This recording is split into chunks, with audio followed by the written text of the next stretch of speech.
It's 5:05 and welcome into a Monday edition of the Carolina Journal News Hour. News Talk 1110 99.3 WBT. I'm Nick Craig. Good morning to you. We start with some pretty big news out of North Carolina on Friday. Governor Josh Stein filing his first veto bills as governor. The three pieces of legislation that he vetoed: Senate Bill 50, the Freedom to Carry and See Act, Senate Bill 153, the North Carolina Border Protection Act, as well as House Bill 318, the Criminal Illegal Alien Enforcement Act. We'll start off with Senate Bill 50 this morning. The House passed that piece of legislation back on June 11th along party lines in a vote of 59 to 48. The bill would allow individuals ages 18 and older to carry concealed handguns without a permit. If it were to be adopted, it would make North Carolina the 30th state to adopt what is called constitutional carry. All Democrats, as well as two Republicans, Representative William Brinson out of Bladen and Ted Davis out of New Hanover, voted against the bill. However, Representative Keith Kidwell, the Republican out of Beaufort, praised the bill, noting it mirrors his own bill proposal that was introduced in the House earlier this year. The Senate passed its own version and sent it to the House for approval. Now turning our attention to the governor, Josh Stein said that the bill makes North Carolinians less safe and undermines responsible gun ownership. That's the reason he says he vetoed it. Writing in a press release late Friday afternoon, the governor said, quote, "The bill eliminates training requirements associated with concealed carry permits and reduces the age to carry a concealed weapon from 21 to 18 years old. Authorizing teenagers to carry a concealed weapon with no training whatsoever is dangerous. This bill would also make the job of law enforcement officers more difficult and less safe. We can and should protect the right to bear arms without recklessly endangering law enforcement officials and our people." That's the commentary there from Governor Stein. Orange County Sheriff Charles Blackwood and Durham County Sheriff Clarence Binkhead also spoke out against Senate Bill 50 in favor of the governor's veto. Now, we have gotten some reaction in from lawmakers across the General Assembly over the weekend. Senate Leader Phil Berger, the Republican out of Rockingham County, commented on Stein's veto, saying, quote, "Law-abiding North Carolinians shouldn't have to jump through hoops to effectively exercise their Second Amendment rights. It is past time for us to join the majority of states that recognize constitutional carry. I look forward to the Senate overriding Governor Stein's veto." We'll talk more about the process on getting some of these vetoes overridden coming up here in just a few minutes. Turning our attention to Senate Bill 153, this is the North Carolina Border Protection Act, another piece of legislation that the governor vetoed on Friday. Stein also said he vetoed that bill, saying that the bill would also make North Carolinians less safe. It passed in a vote of 26 to 17 back on June the 10th, and it mandates broader cooperation between state agencies and federal immigration authorities, as well as seeking to curb sanctuary policies across the state. The governor wrote in a press release, "At the time when our law enforcement is already stretched thin, this bill takes state law enforcement officials away from exercising their state duties and focuses them to act as federal immigration agents. Furthermore, under current law, people without lawful immigration status are already prevented from receiving Medicaid, SNAP, Section 8 housing benefits, and other benefits." Beyond law enforcement, Senate Bill 153 instructs state agencies such as the Department of Health and Human Services and the Division of Employment Security to review public benefits distributed to unauthorized immigrants, as well as ensuring that those benefits are curtailed when prohibited by law. Another piece of the legislation also includes a provision to waive local government immunity. This is an interesting one for jurisdictions deemed sanctuary cities or counties. If this legislation were to go through, it would allow private citizens to sue their local jurisdiction, their city, their county, their township, if they suffer harm as a result of illegal immigrant activity. Additionally, it bars the UNC System campus from adopting policies that limit cooperation with federal immigration authorities.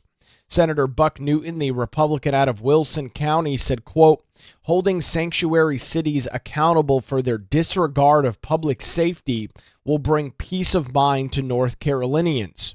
We cannot have safe communities if elected officials are openly flouting state law to earn political clout. We also got some commentary from the Senate leader, once again, Phil Berger, saying, quote, today, this was on Friday, Governor Stein proved where his allegiances are. He'd rather prioritize his far-left donors and their dangerous open border policies over the citizens of North Carolina who are desperately pleading for us to put an end to the illegal immigration crisis. Once again, I look forward to the Senate overriding his veto. And finally, this morning, House Bill 318, the Criminal Illegal Alien Enforcement Act, House Bill 318 compels local law enforcement agencies to honor ICE detainer requests from U.S. Immigration and Customs Enforcement. This has been a pretty hot-button issue over the last couple of months here in North Carolina. When an undocumented individual is arrested and an ICE detainer is issued, a local official, most likely your county sheriff, must hold a person for up to 48 hours to allow for federal authorities to pick that individual up. The legislation, as drafted and as vetoed by the governor, prohibits local governments from adopting sanctuary policies and introduces penalties, including potential loss of state funding for non-compliance. Additionally, it requires jail administrators to notify ICE when they reasonably believe someone in custody is unlawfully present in the United States, even if a detainer has not yet been issued. One Democrat, just one, voted for the original version of House Bill 318. That is Representative Carla Cunningham, the Democrat out of Mecklenburg County, who broke with her fellow Democrat members and voted yes. Stein said while he vetoed House Bill 318 because he believes it's unconstitutional, he did say he supported the bill's effort to require sheriffs to contact federal immigration authorities about people in their custody charged with sexual battery, armed robbery, arson, assault on public officials, and court personnel, as well as other dangerous crimes. He said, this being the governor, quote, people who commit these crimes should be held accountable whether or not they are here without legal authorization. And those charged with serious offenses ought to receive increased scrutiny from federal immigration officials. But the governor said his oath of office requires that he uphold the Constitution of the United States, saying, quote, therefore, I cannot sign this bill because it would require sheriffs to unconstitutionally detain people for up to 48 hours after they would otherwise had been released. The Fourth Circuit is clear, and local law enforcement officials cannot keep people in custody solely based on suspected immigration violations. But let me be clear. Anyone who commits a serious crime in North Carolina must be prosecuted and held accountable regardless of their immigration status. Guilford County Sheriff Danny Rogers and Forsyth County Sheriff Bobby Kimbrough were among to speak out against both bills and being in favor of Stein's veto. House Speaker Destin Hall commented on the veto on Friday, saying, quote, Governor Stein has made one thing clear today. He stands with criminal illegal aliens and the most radical elements of his party's base over the safety and security of North Carolinians. Make no mistake, the North Carolina House will override the governor's veto at the earliest opportunity. So with those three vetoes coming in this morning, again, House Bill 50, the freedom to carry, that is allowing constitutional carry across North Carolina. Senate Bill 153, the North Carolina Border Protection Act, as well as House Bill 318, the Criminal Illegal Alien Enforcement Act. All three of those pieces of legislation passed by the General Assembly, vetoed by the governor on Friday, and that brings forth the question over, does the General Assembly have the votes to override these vetoes? And the process will unfold as so. Republican leadership would need to secure a 3/5 majority in both chambers to override a task that was easier during the last session when both chambers were held by Republicans in a supermajority manner. Senate Republicans do currently hold the supermajority. You heard some commentary there from Phil Berger that the Senate will override, but House Republicans are just one seat short. Any override effort would require unified attendance and may hinge on attendance numbers, as the General Assembly is slated to be back in Raleigh this week ahead of a short recess around the 4th of July holiday. We will be keeping a very close eye on both the House and Senate. The Senate is set to gavel in at 10 o'clock this morning, the House just after 1 p.m. Looking at their calendars this morning, it's not immediately clear if they are set and ready to take over any of those veto override votes. However, we will keep a very close eye on those details right here on the Carolina Journal News Hour and on our website, carolinajournal.com. Where it's now 5:16, News Talk 1110, 99.3 WBT. We'll get a look at the roadways on your Monday morning commute with Boomer Von Cannon. Hey, thanks, Nick. Good Monday morning.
It's 521. Welcome back to the Carolina Journal News Hour. News Talk 1110, 99.3 WBT. Obviously, a lot of news over the weekend internationally as the United States conducted precision military strikes against Iranian nuclear facilities, with that reaction coming in from North Carolina lawmakers. Senator Thom Tillis posting on his X account, quote, "This was the right decision by President Trump. We cannot allow Iran to build nuclear weapons. God bless our brave service members who supported and executed the mission." That posted by Senator Tillis on Saturday evening. Another similar commentary coming in from Senator Ted Budd, who wrote, quote, "Tonight, the United States dealt a decisive blow to Iran's nuclear program. The U.S. military alone had the capability to destroy these facilities deep underground, and I commend President Trump for standing with our Israeli allies in their efforts to end the threat of nuclear Iran once and for all. May God bless and protect our troops who continue to keep us safe around the world." That's the reaction from our two United States senators. Some commentary coming in from House members as well. Former Speaker of the North Carolina House, now Congressman Tim Moore, writing, quote, "Iran's radical regime is a threat to freedom everywhere and has spent decades spreading terror across the globe. President Trump made clear that any attack on Americans or our allies would be met with overwhelming force. May God bless and protect our troops as we confront the evil of Iran and its terrorist proxies." Likely to see a lot of news throughout the week. Stay with News Talk 1110 and 99.3 WBT for the latest details on that. In some other news this morning, turning our attention back to North Carolina and the North Carolina General Assembly, they have advanced House Bill 805, a multifaceted piece of legislation aimed at affirming biological definitions of sex, curbing the sexual exploitation of women and minors online, and expanding parental rights and education, as well as restricting the use of state funds for sex transition procedures. The proposed legislation comes in response to President Trump's executive order titled Defending Women from Gender Ideological Extremism and Restoring Biological Truth to the Federal Government. That executive order affirms that the United States recognizes only two sexes, male and female. The order reads as follows. Efforts to eradicate the biological reality of sex fundamentally attacks women by depriving them of their dignity, safety, and well-being. Accordingly, my administration will defend women's rights and protect freedom of them by using clear and accurate language and policies that recognize that women are biologically female and men are biologically male. Here in North Carolina, Senator Warren Daniel, the Republican out of Burke County, introduced the legislation to the Senate Rules and Operations Committee on Thursday.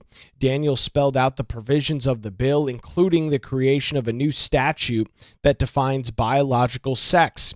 The bill defines biological sex as, quote, "the biological indication of male and female in the context of reproductive potential or capacity without regards for an individual's psychological, chosen, or subjective experience of gender." Senator Julie Mayfield, the Democrat out of Buncombe County, expressed her disdain for the bill, arguing that sex changes and acceptance of transgender people are common in modern culture. She tried to express to her colleagues, quote, "The continued obsession about gender is very much a head-in-the-sand perspective. The world is changing, people are changing, you can either get on that boat or be left behind." North Carolina lawmakers have made other efforts to prevent children from experiencing the potential harms of sexual changes at young ages. In a partisan split vote, Senate Bill 442 passed the North Carolina Senate in May and passed out of the House Rules Committee on June the 17th. That measure protects parents who raise their children in accordance with the child's biological sex. In addition to defending that, House Bill 805 creates new obligations online for platforms that publish pornographic material. Under the proposed rules, platforms must verify that all performers are at least 18 years old and have explicitly consented to sexual acts depicted to and the distribution of those images online. Consent must be documented separately for both parties. Operators who fail to remove some of those material that are considered non-consensual within 72 hours of a request could face civil penalties of up to $10,000 per image or video per day. Performers also gain the right to withdraw that consent at any time, triggering mandatory removal of that content. The bill goes farther. Beginning July the 1st, it prohibits the use of any state funding for sex transition procedures for minors and incarcerated individuals. Representative Mayfield referred to this section of the bill, asking what exactly encompasses gender-affirming care. She asked her colleagues, for someone who's transitioned and continues to take medication to support that transition, if they show up in jail or prison with high blood pressure and they need blood pressure medication, would that be considered gender-affirming care? Representative Daniel referred to staff to answer that question, as legislative analysis claimed that state funds cannot be used directly or indirectly for the performance or furtherance of surgical gender transition procedures, including providing puberty-blocking drugs. Looking at some other pieces of this legislation in the education sphere, the legislation allows parents to excuse their children from certain classroom discussion or material that they believe conflicts with their religious beliefs. Additionally, it grants parents greater access to school library catalogs and permits them to restrict their children's borrowing of specific titles. Senator Joyce Waddell, the Democrat out of Mecklenburg County, raised concerns over this position of the bill, noting that it may put librarians in a tough position. She asked her colleagues, this requires additional staff to do a lot of what you're asking. You're asking for websites, and what I've seen in many of the schools is that they have eliminated many of their library positions. Senator Daniels contended that the need for searchable books in school libraries is very important, noting if a school doesn't have their library books searchable by students, they're doing them a disservice. It's 2025. If a student has to go to the library and pick a card out of a card catalog to get a book, that library is stuck in the 20th century. Finally, the bill requires that amended birth certificates reflecting sex change be attached to the original certificate and issued in multi-page documents.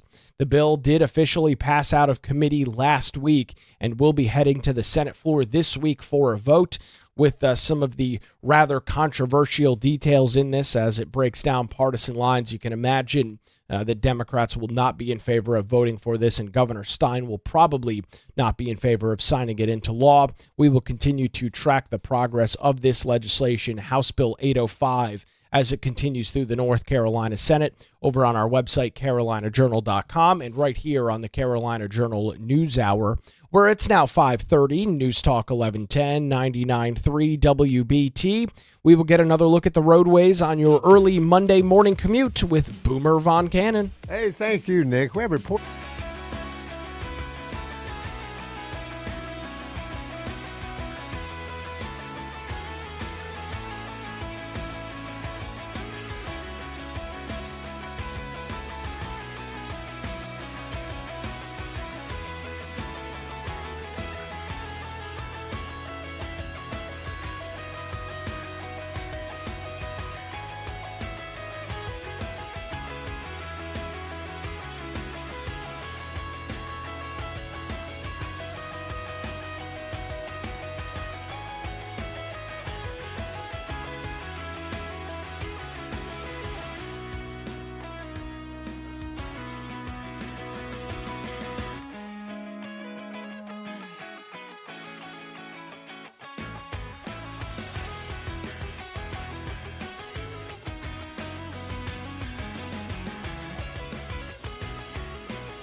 It's 5:37. Welcome back to the Carolina Journal News Hour. News Talk 1110, 99.3 WBT. Some record high heat expected across the central and eastern portions of North Carolina over the next couple of days. Heat advisories in effect for many areas today, and something that we don't typically see very often here across the state, an extreme heat watch set to go into effect for many individuals starting tomorrow morning at 10 a.m. Those high temperatures will persist for the next couple of days until a round of showers and storms are set to move through the area on Wednesday.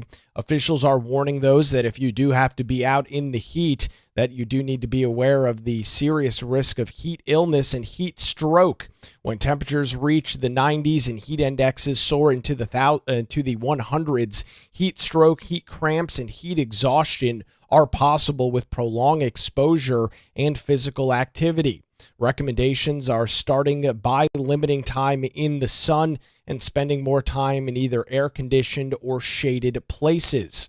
It's noted that if you do need to be outside, make sure that you are wearing sunscreen and clothing that allows the heat to be either repelled from you or allows that cool temperature to stay in. It is recommended to also slow down, reduce, eliminate, or reschedule strenuous outdoor activities and wait for the coolest times of the day to do those. Noted that at-risk individuals should stay in the coolest available places during the peak of the heating throughout the middle of the day. Those hot temperatures will persist. However, it is summertime here across North Carolina. We'll keep an eye on that right here on the Carolina Journal News Hour. Some interesting decisions out of the new North Carolina State Board of Elections. To walk us through those this morning, Teresa Opeka, CarolinaJournal.com, joins us on the News Hour. Teresa, the Green Party has been working for many years across the state of North Carolina to gain regular party access. Looks like that's finally happening. What's the latest that you're tracking out of the state board? Sure. Good morning, Nick. Thanks for having me. So State Board of Elections voted along party lines last week to recognize the Green Party as a political party in the state. And as when we say along party lines, it was the Republican members of the board. So that includes Chairman Francis DeLuca, Stacey Fore Eggers, and Robert Rucho.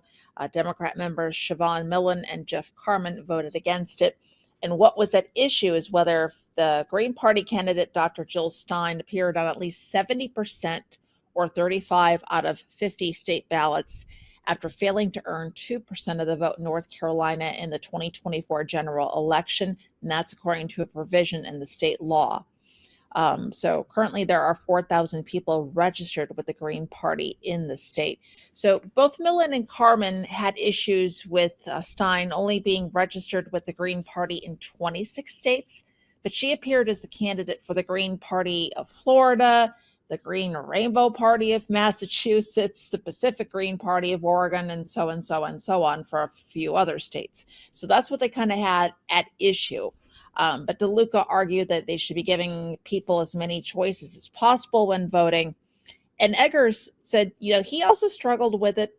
He thought about it for a few days, had kind of agreed with Millen on some points, but it all boiled down to party access. He made an interesting comment. He said he was also concerned about the board's track record in opposing third-party access to the ballot. He says until recently, it's been quite poor. There was a big deal about this last year. We even had Dr. Andy Jackson, director of the Vetoes Center for Public Integrity at the John Locke Foundation. He testified last July that Democrats were blocking third-party ballot access for partisan political reasons. So it was a very interesting meeting when they discussed all of this. And, unfortunately, too, some other parties did lose recognition. And that includes Constitution Party, Justice for All, No Labels, and We the People. They're going to be moved to about 34,000 voters who registered with those parties are going to be moved to unaffiliated status in the state's voter registration database on June 24th, as candidates for those parties failed to receive that at least 2% of the total vote for governor or president last November. It's interesting, especially going back to the Green Party. You bring up some of the controversy last year when the State Board of Elections was a 3-2 Democrat majority. There was a big, I think it even garnered some pretty national attention, Teresa, the fact that the previous board would not recognize the Green Party. Regardless of what you think of it, they did have a national candidate and a national platform appearing on most ballots across the United States in November of last year. That's right. That's right. It did garner national attention, and if they filled out the proper paperwork and did have a national candidate, then that was the argument on the Republican side, conservative side. Why not have them, have that candidate here on the ballot in North Carolina? But you're right, things have flipped this time around, with the 3-2 being in the majority of Republicans, since that is the makeup of the current board. But yeah, it made news headlines last year. Absolutely. And just touching on one more point, this idea of erring on the side of caution as it relates to ballot access. Teresa, if we're being perfectly honest with ourselves and our audience this morning, the likelihood of a Green Party candidate winning the presidential election or gubernatorial race, at least right now, is incredibly low. But as we heard from many members of the state board, at least the 3 Republicans, voters should at least have those options, even if the practicality is many of those candidates have absolutely no shot at winning. Correct. Going back again, I think, what did I say? There was only about 4,000 people registered with the Green Party in the state. I mean, you could also break away and vote for the Green Party if you wanted to, if you were a registered Republican, Democrat, whatever, unaffiliated. But it's highly unlikely that a candidate would win a race at this present moment. However, being in the United States of America, you should have a right to vote right beyond on the ballot if you are following the rules, because that is the correct way to do things in this country. So yeah, absolutely. One of the other interesting things we learned at the meeting, and this has unfortunately become very prevalent and relevant across a lot of North Carolina government, just like many other entities, the State Board of Elections has a very old computer system, Teresa. They're looking at making some updates there. I'm sure that will be well applauded by all 100 county Board of Elections. Sure. So what was discussed at the meeting, Executive Director Sam Hayes said he's begun discussions with other states and certain vendors on replacing the statewide elections information management system, better known as SIEMS or SIMES. They believe it SIEMS. And they're looking for a customized system rebuild. It is from the 1990s, I believe 1998. I don't know if that's still, I joke around about things running in DOS, the black screen and the green wording, but it might. But yeah, they are looking to fix that and replace that, and along with their campaign finance software. That was also discussed at a recent election integrity forum that I attended too, with General Counsel of the Election Board, Paul Cox, and another official. And other people were gathered talking, and then that system was also brought up at that point, that it's such an older system that it really does need to get replaced. So they are waiting to see if they're going to get funding from the General Assembly to replace that. So hopefully they will. And there were some other additional details from that meeting as well, things dealing with protests and recounts, some discussion for those that go through the process of being a poll observer. Where can folks read some of those additional details this morning? Sure, they can head on over to carolinajournal.com. Teresa Opeka joins us this morning on the Carolina Journal News Hour, where it's now 5:46, News Talk 1110, 99.3 WBT. We will get another look at the roadways on your Monday morning commute. A look at traffic with Boomer Von Cannon. Hey, Nick, thank you, sir, on this.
Good morning again. It's 5:51. Welcome back to the Carolina Journal News Hour. News Talk 1110 99.3 WBT. I'm Nick Craig. A good Monday morning to you. It was a busy Friday afternoon here in North Carolina as Democrat Governor Josh Stein issued his first vetoes since taking office, rejecting 3 Republican-backed bills out of the General Assembly: Senate Bill 50, the Freedom to Carry NC Act, Senate Bill 153, North Carolina Border Protection Act, as well as House Bill 318, the Criminal Illegal Alien Enforcement Act. The governor cited public safety and constitutional concerns in all 3 veto messages. Walking through those pieces of legislation this morning, Senate Bill 50 would have allowed permitless concealed carry for individuals 18 and older. The governor said that the bill endangered public safety by removing training requirements and lowering the minimum age. Law enforcement officials and Democrat lawmakers opposed the measure. However, Senate Leader Phil Berger criticized what the governor did on Friday and vowed to push for a veto override. Turning our attention to Senate Bill 153, that mandated broad cooperation with federal immigration enforcement and penalized so-called sanctuary jurisdictions. The governor argued that the bill overburdens state law enforcement and duplicates existing federal law. However, Republicans say that the bill would hold local governments accountable and enhance public safety.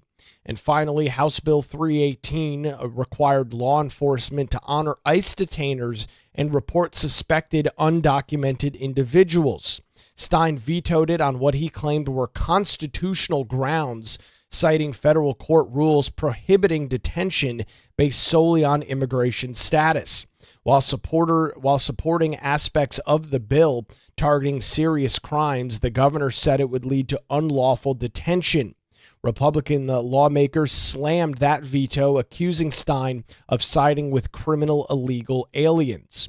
Republicans currently hold a supermajority in the North Carolina Senate, but are 1 vote short in the House. However, we did get some commentary from the Speaker of the North Carolina House in Destin Hall, specifically on House Bill 318, the Criminal Illegal Alien Enforcement Act. The House Speaker said, quote, "Governor Stein has made one thing clear today. He stands with criminal illegal aliens and the most radical elements of his party's base over the safety and security of North Carolinians. Make no mistake, the North Carolina House will override the governor's veto at the earliest opportunity." So a lot of eyes, a lot of attention will be on the North Carolina legislature over the next week ahead of their July the 4th recess that is scheduled. It's not immediately clear this morning as I was checking the legislative calendar. It is not immediately clear when each of the chambers will in fact take on these veto override votes. As it stands right now, the House is set to, the Senate is set to convene at 10 o'clock this morning. The House is set to convene at 1 p.m. Not immediately clear if they're set to take up either of those override votes or any of those override votes. However, we will keep a very close eye on those details over on our website, carolinajournal.com, where you can read additional details about those veto overrides and stay up to date with the future of these pieces of legislation as they continue to make their way back to the General Assembly. In some other statewide news this morning, after contentious debate, the North Carolina State Board of Elections voted 3-2 along party lines on Thursday of last week to officially recognize the Green Party as an official political party in the state of North Carolina. Republican board members Francis DeLuca, Stacey Eggers, and Robert Ruccio supported the move, while the 2 Democrats on the board opposed it. The key issue was whether Green Party presidential candidate Dr. Jill Stein met state law requirements by appearing on at least 70% of the national ballots in 2024. Despite Stein appearing under various party affiliations in different states, Republicans on the State Board of Elections argued in favor of broader voter choice and third-party access. While the Green Party gained recognition, about 34,000 voters will be moved to the unaffiliated status as the Constitution, Justice for All, No Labels, and We the People parties all failed to meet the 2% vote threshold in the 2024 elections. And according to state law and state process, that resulted in them losing their official recognition. So those parties and the 34,000 plus individuals registered to those parties will no longer be. They will now be registered as unaffiliated voters and will have the opportunity to either stay unaffiliated or change their status to one of the other major parties across the state.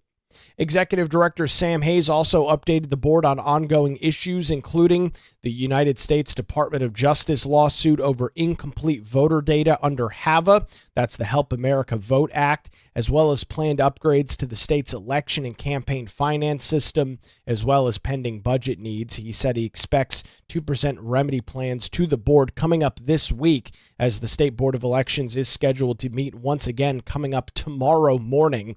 One of the main topics of discussion will be that federal DOJ lawsuit that we brought you earlier this month. We'll be keeping an eye on those details on our website, carolinajournal.com, and of course right here on the Carolina Journal News Hour. Well, that's going to do it for a Monday edition of the Carolina Journal News Hour. WBT News is next, followed by Good Morning BT.